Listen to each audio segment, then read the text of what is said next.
Military times में खुशामदीद। भारत और पाकिस्तान के बीच अब तक 5 जंगें हो चुकी है। पहली जंग 1947 से 1948 तक हुई थी। दूसरी जंग 1965 में हुई थी। तीसरी जंग 1971 में हुई थी।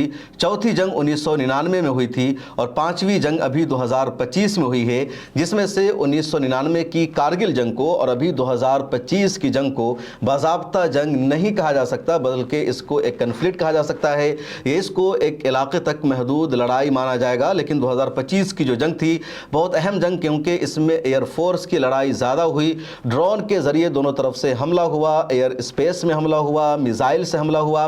बहरहाल अब तक की 5 जंगों में जिस जंग को इंडिया में सबसे ज़्यादा कामयाब करार दिया जाता है, या जिस जंग में पाकिस्तान का सबसे बड़ा नुकसान हुआ, जिस जंग में इंडिया की सबसे बड़ी जीत हुई, वो जंग 1971 की है। इंदिरा गांधी उस वक्त देश की वज़ीर आज़म थी और इस जंग से पहले पाकिस्तान का नक्शा कुछ यूं था।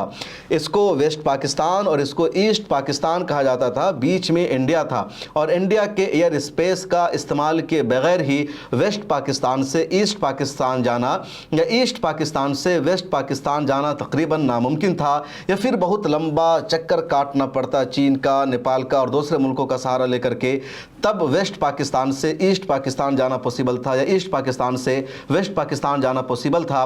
और यही वजह है कि जब पाकिस्तान की तकसीम हुई, मोहम्मद अली जिन्ना और मुस्लिम लीग ने एक अलग मुल्क बनाने का मुतालबा किया और पाकिस्तान को इंडिया का जो इलाका दिया गया, जिन रियासतों ने पाकिस्तान के साथ इल्हाक किया, तो उसी वक्त मौलाना अबुल कलाम आज़ाद रहमतुल्लाह अलैह ने कहा था, पाकिस्तान की जिस तरह तकसीम हुई है, पाकिस्तान जिस तरह मज़हब के नाम पर बना है, ये मुल्क ज़्यादा दिनों तक नहीं चल सकेगा और ये मुल्क मज़ीद एक और तकसीम का शिकार हो जाएगा, 2 हिस्से में बढ़ जाएगा। और 1971 में मौलाना अबुल कलाम आज़ाद की बात सच साबित हुई और ईस्ट पाकिस्तान बांग्लादेश बन गया। ईस्ट पाकिस्तान पाकिस्तान से अलग क्यों हुआ, बांग्लादेश क्यों बना, इसके लिए पहले ज़िम्मेदार ख़ुद पाकिस्तान है, क्योंकि जब बांग्लादेश यानी ईस्ट इलाके की एक पार्टी अवामी लीग ने जीत हासिल की तो शेख मुजीबुर रहमान की क़यादत को पाकिस्तान की आर्मी ने तस्लीम करने से इनकार कर दिया, उनको सरकार बनाने से रोक दिया जनरल अयूब खान ने। उसके बाद जब ईस्ट पाकिस्तान की अवाम ने बगावत की, एहतजाज करना शुरू किया, तो फिर पाकिस्तान ने ईस्ट पाकिस्तान में ऑपरेशन टॉर्च को लॉन्च किया और उसके ज़रिए ईस्ट पाकिस्तान के अवाम को यानी बांग्लादेशियों को सताना शुरू किया, उन पर जुल्म करना शुरू किया, उन पर हमला करना शुरू किया और इस तरह ईस्ट पाकिस्तान यानी बांग्लादेश की अवाम में गुस्सा भड़कने लगा। पाकिस्तान के ख़िलाफ़ उनके जज्बात भड़कने लगे, उन्होंने अलग होने की मांग शुरू कर दी और इसी दौरान इंडिया ने सीधे सीधे पाकिस्तान पर हमला कर दिया, क्योंकि पाकिस्तान ने पहले इंडिया को डिस्टर्ब किया था। इंदिरा गांधी वज़ीर आज़म थी, अमेरिका ने इंडिया को मना किया, इंदिरा गांधी को मना किया, लेकिन इंदिरा गांधी ने उस वक्त के अमेरिकी सदर का फ़ोन तक नहीं उठाया और सिर्फ 13 दिनों की लड़ाई में बांग्लादेश पाकिस्तान से अलग हो गया, एक अलग मुल्क बन गया। 90,000 से ज़्यादा पाकिस्तानी आर्मी को इंडिया के सामने सरेंडर करना पड़ा और ये पहली लड़ाई थी जिसमें इंडिया ने पाकिस्तान को इतना बड़ा नुकसान पहुंचाया। पाकिस्तान 2 हिस्से में बट गया और ईस्ट पाकिस्तान अलग हो गया।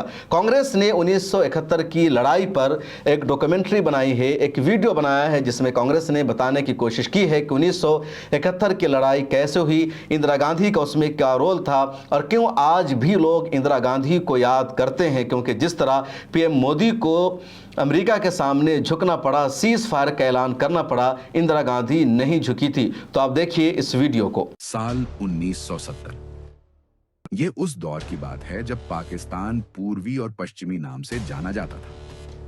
पूर्वी पाकिस्तान में पश्चिमी पाकिस्तान ने अत्याचार की हदें पार कर दी थी। पूर्वी सरहद से शरणार्थी लाखों की तादाद में भारत का रुख करने लगे। तत्कालीन प्रधानमंत्री इंदिरा जानती थीं कि रिफ्यूजियों की समस्या का स्थायी समाधान जरूरी था। Is there a situation in which you might attack Pakistan? Well, I hope not. But of course we can't endanger our security in any way. शरणार्थियों की समस्या गंभीर थी। इंदिरा जानती थीं हालात युद्ध की तरफ बढ़ रहे हैं। उन्होंने सेनाध्यक्ष जनरल सैम मानेकशॉ से मुलाकात की। उधर पूर्वी पाकिस्तान की बागडोर जनरल नियाजी के हाथ में थी। पाकिस्तान ने 3 दिसंबर 1971 को भारत की पश्चिमी सरहद पर हमला बोल दिया।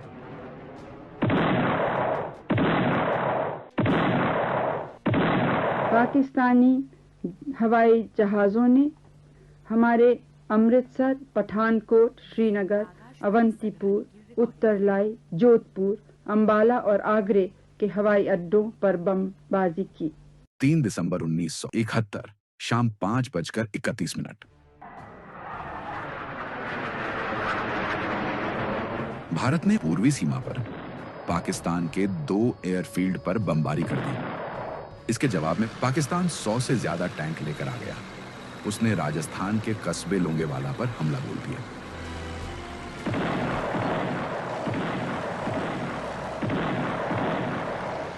लोंगेवाला में 23 पंजाब की एक कंपनी के 120 सैनिकों ने रात भर 2000 पाकिस्तानी सैनिकों और टैंकों को रोके रखा।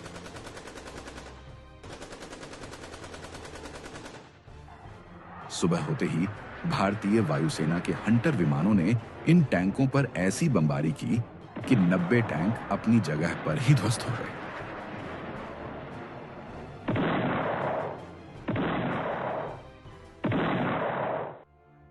उधर ईस्ट पाकिस्तान में भारतीय फौज अलग अलग दिशाओं से आगे बढ़ रही थी।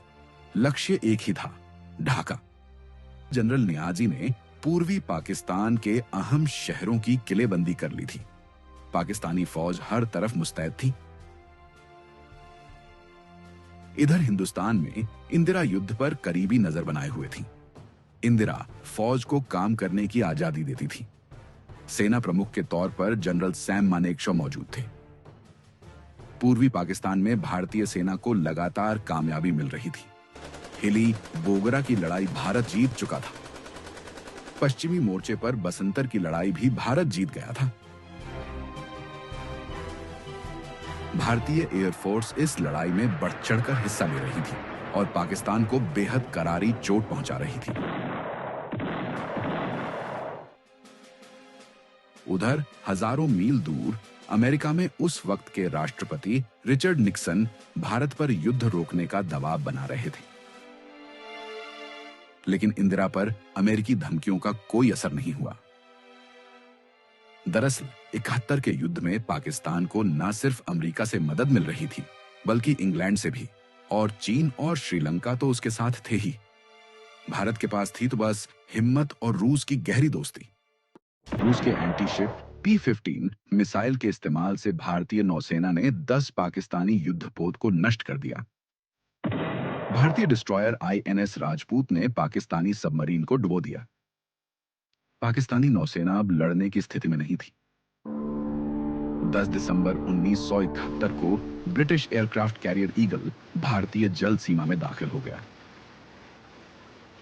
रूस ने भारत के लिए अपने जंगी बेड़े भेज दिए। जब अमेरिकी बेड़े एंटरप्राइज और USS ट्रिपोली भारतीय जल सीमा में पहुंचे तो रूस ने उन्हें घेर लिया। उधर पूर्वी पाकिस्तान में मैमनसिंह और जमालपुर भारत के कब्जे में आ चुके थे और अब निशाने पर था टंगैल। भारत ने करीबन 700 कमांडो टंगैल में एयर ड्रॉप किए। टंगैल में जांबाज कमांडो ने पुंगली पर कब्जा जमाने में बस 4 घंटे का वक्त लगाया। इस बीच इंदिरा अब जल्द से जल्द नतीजे का इंतजार कर रही थी। भारतीय नौसेना ने कराची शहर पर हमला बोल दिया था। ऑपरेशन ट्राइडेंट कामयाब रहा। कराची बंदरगाह में ऐसी आग लगी कि वो मीलों दूर से भी नजर आ जाता था।